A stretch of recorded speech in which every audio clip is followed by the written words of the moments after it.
Hey, what's up guys? Today we're gonna do a quick tutorial where I'm gonna explain how I achieved this look through the use of clothing simulation, and we're also gonna go through the lighting setup here. And if you want to check out the project file with all of the materials and everything that you see here, you can find it in the Patreon page, as well as all the other project files that I have from all my different tutorials on the channel. So let's get started here, and let me quickly go through the setup. I'm actually going to disable viewport rendering just to show you here quickly. So I have this cached out, but let me just actually clear the cache and explain to you what's going on here. So I have a plane with a cloth tag attached to it, and the only settings that I changed here are the bendiness and stretchiness. I put them both at 50, and you can experiment with these however you want depending on your specific needs and your specific situation. And the way this is gonna work, or the way that I imagined it when I came up with this idea to get this effect, is to keyframe the phone or whatever objects you have to go through or slightly go through your cloth or plane, and it's gonna have a collider tag attached to it. I increased the friction here, so it's gonna create that friction. It's gonna create that friction, those folds and creases, but it's going to be very linear here. In fact, I don't think it's going to create that many folds if you just let it fall straight through it. So what I thought of doing is adding a rotation force. And what this rotation force is going to do is it's going to simply rotate the plane. Now, I believe I could have achieved the same thing simply by keyframing the rotation of this thing, for example. But I mean, I was just experimenting with pretty much all the forces here, and I created a lot of effects specifically for this smartphone, which was actually a client project, and the client really wanted the use of clothing simulation. There were a lot of ideas in talks, and so I was experimenting a lot and coming up with a lot of ideas. And this one is very simple, and yeah, I figured I would make a quick tutorial about it because I think it's pretty cool. So we have the rotation. Now, the most important thing here is not only have the mode set to force and the angle speed at 100 for it to create enough force, I also have the rotation p-value set to -90, and that's gonna give it the direction where it's gonna rotate. And the -90 on P rotation for me specifically, and the way my scene is directed at, it's gonna make it so that the cloth turns counterclockwise. And what that's gonna do is it's gonna create that specific direction in the folds. So as you can see, the folds are spiraling towards the phone, but they're sort of going in a actual clockwise direction because it's gonna be the invert of the way the cloth turns. So that's a lot, though. That was a lot of words. I think the best way to show this is to simply let it run. And by the way, you want your plane to have as many subdivisions as your GPU and CPU can handle, because that's going to give you the best results in terms of smoothness of geometry. And yeah, let me just play it and we're going to see what happens. And I'm actually going to take the opportunity to cache the simulation just so that I don't have to keep recalculating it every time.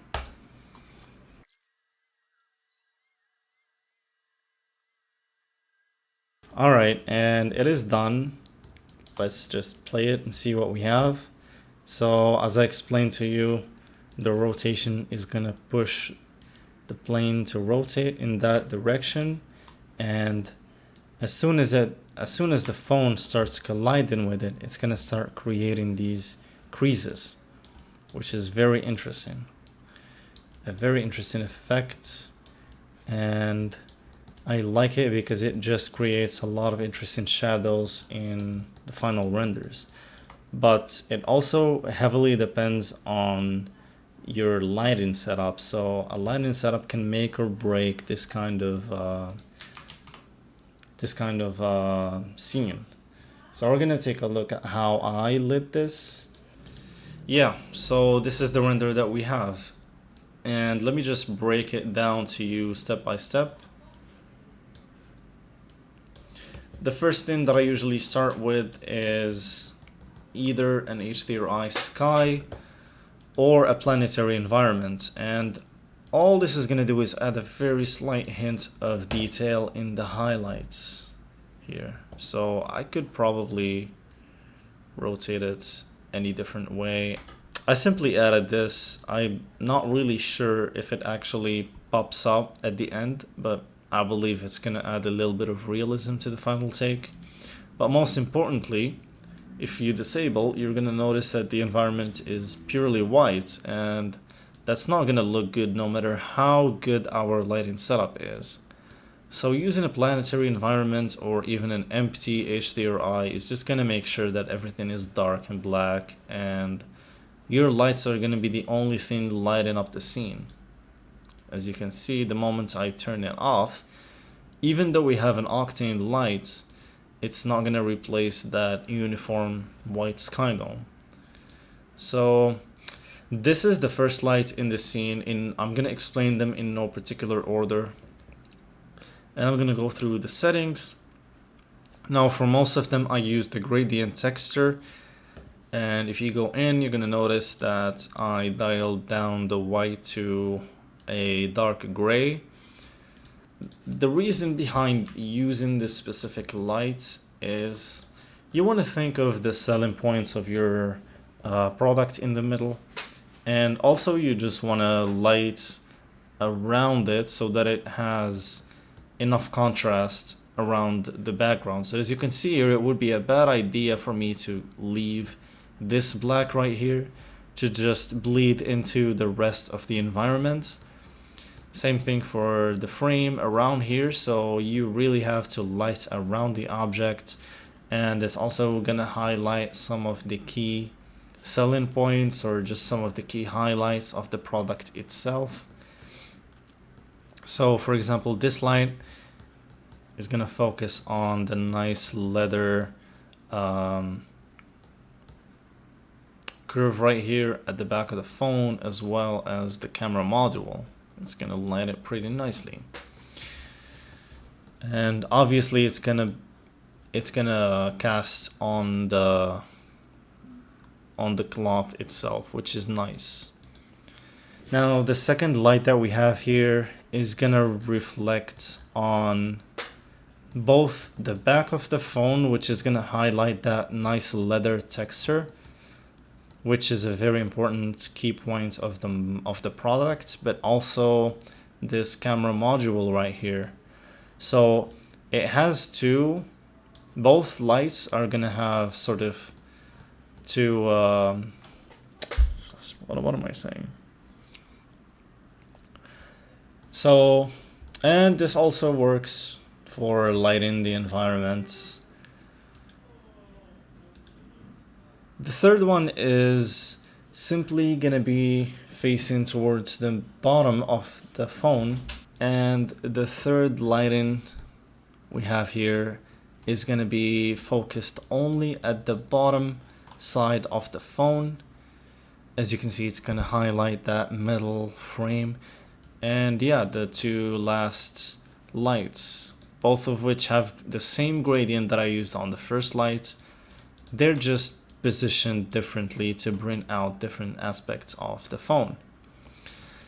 And now render settings very quickly. I think most of them exist just here in the Octane camera tag.